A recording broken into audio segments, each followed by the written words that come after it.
et à tous, bonjour chers internautes. Merci de rester fidèles au programme de C-Blue TV et bienvenue à ce premier numéro de votre émission qu'on appelle Penser pour penser, que j'ai d'ailleurs l'immense plaisir de recevoir sur plateau le jeune militant, le philosophe Maxime Kanfani. Maxime, bonjour et bienvenue sur le plateau de C-Blue TV. Bonjour à vous, merci beaucoup pour cette invitation. Alors Maxime, aujourd'hui on va parler juste de la démocratie, mais avant tout j'aimerais juste vous revenir sur le concept penser pour penser, parce que nombreux m'interpellent pour me dire que comment on peut penser pour penser. Peut-être ils n'ont pas bien orthographié les choses, parce que jusqu'à présent ils doutent le concept penser pour penser. Est-ce que vous pouvez revenir pour expliquer le concept penser pour penser, en même temps aussi expliquer les deux pensées, comment on l'écrit? Merci de m'avoir gratifié la parole, parce que vous avez effleuré un point qui me semble extrêmement important. Comme vous l'avez dit, nombreux sont ceux qui pensent que les deux concepts, en tout cas, si on les entend, n'ont pas de sens. Parce qu'il faut comprendre que les deux concepts, les deux notions se prononcent de la même manière, mais elles n'ont pas les mêmes significations. Si je prends le premier concept, la première notion, c'est-à-dire penser avec P, E-N-S-E-R. P-E-N-S-E-R. La première notion, penser, qui s'écrit avec P, E-N-S-E-R. D'abord, qu'est-ce que penser? D'un point de vue philosophique, on peut dire que penser, c'est s'éloigner de l'animalité. Penser, c'est se démarquer de l'immédiateté dans laquelle sont enfermées les autres créatures. Penser, c'est sortir de la routine. Penser, c'est dire non aux préjugés. Penser, c'est extirper les fausses certitudes qui emprisonnent l'âme humaine de connaître. Or, nous savons que l'homme est par essence un être qui aspire à éclairer son existence et à donner un sens à sa vie. Dans la perspective maintenant de vouloir accéder à la conquête de la vérité, naturellement, il doit penser. Donc, dans cette quête de la vérité, la pensée devient importante. Donc, je résume encore, de ce point de vue, on peut dire que la pensée n'est rien d'autre qu'une activité intellectuelle dans laquelle l'homme tente d'accéder à la vérité pour discerner le vrai du faux, le bien et du mal. Par contre, la deuxième notion qui s'écrit avec P-A-N-S-E-R. P-A-N-S-E-R. Donc les deux notions, comme je l'ai dit à l'entame de mes propos, se prononcent de la même manière, mais ne s'écrivent pas de la même manière. Mieux encore, elles n'ont pas les mêmes deux significations, les deux notions. Par contre, la seconde notion, P-A-N-S-E-R, signifie soigner, signifie guérir. Donc dans cette émission, il sera fondamentalement question de se pencher sur les divers sujets, sur les divers thèmes de la tirée de la vie sociale, pour essayer d'y réfléchir, pour essayer d'y apporter des solutions idoines et salvatrices, mais également pour essayer de les remédier. Parce que c'est trop facile de penser sur quelque chose alors qu'on n'apporte pas de solution. Et je pense que la meilleure façon de penser consisterait à faire ce qu'on appelle une pensée pratique. Qu'est-ce que j'entends par pensée pratique? J'appelle pensée pratique une pensée par laquelle et dans laquelle l'être humain, après avoir apporté des solutions, après avoir réfléchi longuement sur un tel sujet ou bien sur un fait social, doit s'efforcer d'y apporter des solutions idoines pour la bonne marche de la société. Donc, grosso modo, on peut résumer que les deux notions, comme je l'ai dit tout à l'heure, se prononcent de la même manière, mais n'ont pas les mêmes significations, mais aussi elles ne s'écrivent pas de la même manière. Alors, Maxime, je pense que le concept a été bien expliqué, surtout les deux pensées, parce que y a des gens qui avaient des problèmes pour bien orthographier les deux pensées, parce que il me dit que pourquoi penser pour penser? Comment on peut penser pour penser? Peut-être ils n'ont pas bien compris comment on l'écrit les deux pensées. Et vous l'avez, oui, merci Maxime. Vous l'avez bien expliqué et vous l'avez bien aussi expliqué. Donc revenons au sujet. Maxime, c'est quoi la démocratie? Excellente question. Je pense que cette question, non seulement elle est pertinente dans la mesure où elle va de pair avec, si nous regardons les contours et les pourtours de la société sénégalaise, comment elle fonctionne. De prime abord, il faut comprendre que le mot démocratie vient du grec démos et kratos. Démos et kratos. D'un point de vue étymologique, le mot démocratie vient du grec, composé de deux concepts, me semble-t-il. Démos et kratos. Démos et kratos. Oui, démos, espace, kratos. Maintenant, que signifie démos? Que signifie kratos? Nous y reviendrons tout à l'heure. Donc, démos signifie peuple, kratos signifie pouvoir. Je répète, démos signifie peuple, kratos signifie pouvoir.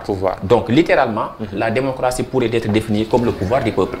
D'ailleurs, cette définition de la démocratie a été corroborée par le 16e président des États-Unis, en l'occurrence Abraham Lincoln, qui disait clairement, je cite, j'ouvre des guillemets, la démocratie, c'est le gouvernement du peuple, par le peuple et pour le peuple. S'il en est ainsi, on comprend que la démocratie semble être idéale. S'il en est ainsi, on peut dire que la démocratie semble être le meilleur moyen pour permettre aux citoyens d'exprimer, d'extérioriser, de dire ce qu'ils pensent. Donc, quelqu'un me dira qu'à travers la démocratie, il y a des dérives, certainement. La démocratie n'est jamais parfaite. Forcément, il y a des dérives, il y a des avatars de la démocratie. C'est pourquoi j'ai l'habitude de dire que la démocratie n'est pas un régime politique dans lequel où les conflits sont négociables. Il n'y a pas de conflit. Je répète, la démocratie n'est pas un régime politique dans lequel où il n'y a pas de conflit. Mais c'est un régime dans lequel où les conflits sont négociables.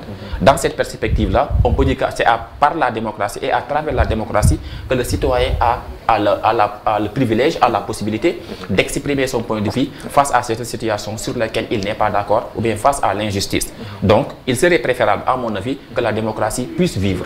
Mais malheureusement, il arrive souvent que si nous regardons les contours, comme je l'ai évoqué tout à l'heure, les contours et les pourtours de la société sénégalaise, il arrive souvent que notre démocratie soit bafouée, bâillonnée, soit piétinée, elle soit même périclitée. Maintenant, face à une telle situation, il serait déplorable qu'on voit que la démocratie, qui a toujours été, en tout cas au cœur de notre société, soit périclitée, soit bâillonnée à cause de certains hommes politiques pour des intérêts politiques, pour des intérêts individuels.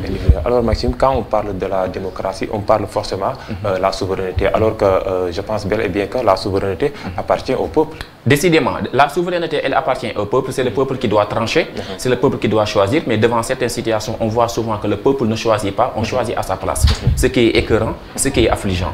Face à une telle situation, on peut dire que la démocratie, elle est en train d'être bafouée, elle est en train d'être pédicritée, elle est en train d'être piétinée. Et je pense que le peuple en tant que tel, comme vous l'avez évoqué à l'entame de votre question, le peuple a la possibilité de trancher et de choisir. On ne doit pas choisir la place du peuple.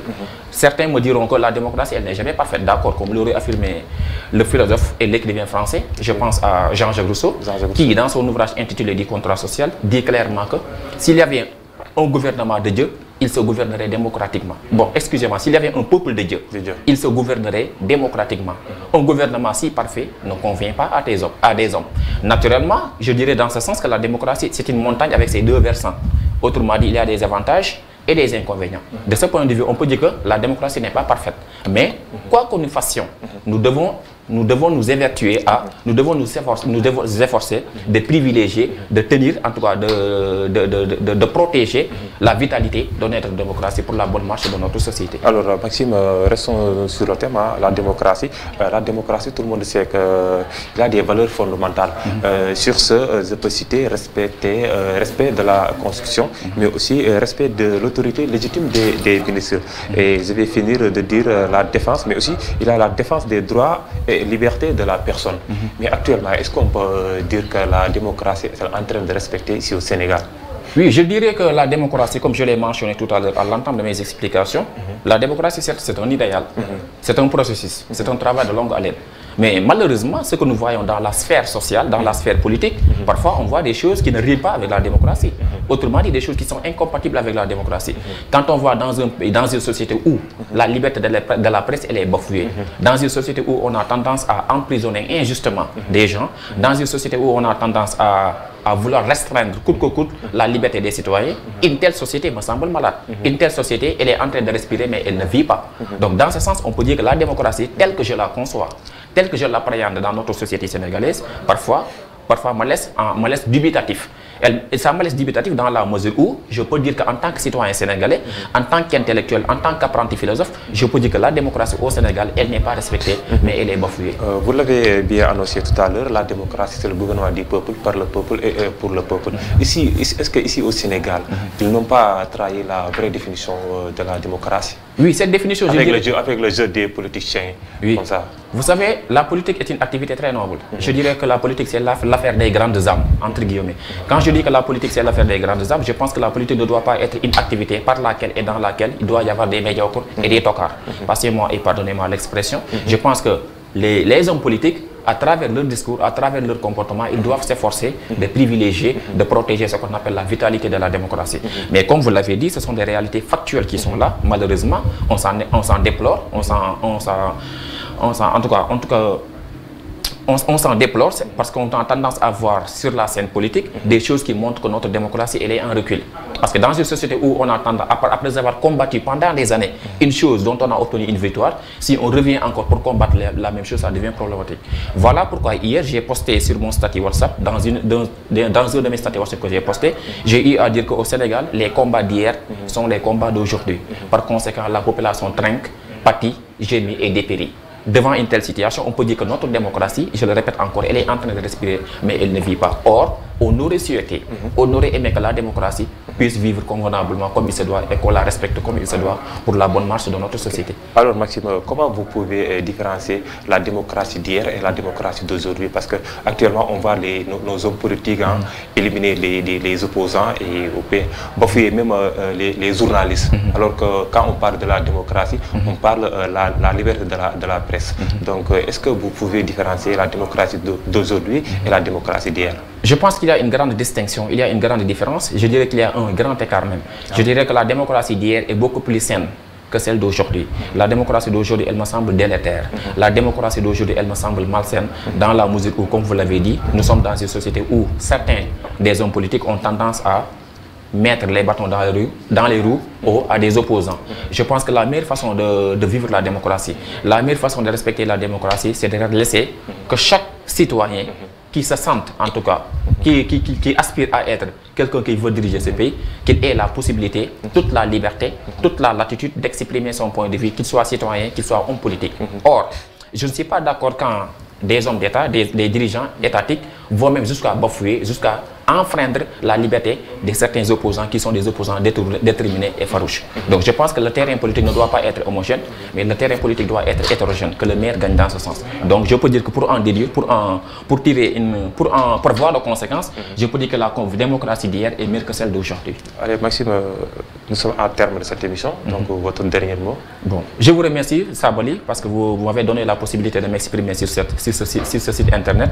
Je vous remercie, j'apprécie également la qualité et la pertinence et le calibre de cette émission intellectuelle. Merci beaucoup. Qui, comme vous l'avez dit à l'entendre de vos propos, qui est une émission très importante dans la mesure où elle tente de réfléchir sur divers sujets tirés de la vie sociale. Disons que c'est une émission multidimensionnelle, une émission en tout cas multidimensionnelle dans la mesure où elle réfléchit non seulement sur la politique, mais également elle pourrait réfléchir sur les études, mais également sur les faits sociaux tirés de la société. Donc c'est moi qui vous remercie. Je remercie également l'équipe technique qui a accompagné cette émission. Merci. Alors merci beaucoup Maxime Kanfani, le jeune militant, le philosophe. Merci beaucoup à vous, chers internautes de Ceeblou TV. On vous donne rendez-vous mardi prochain, Inch'Allah.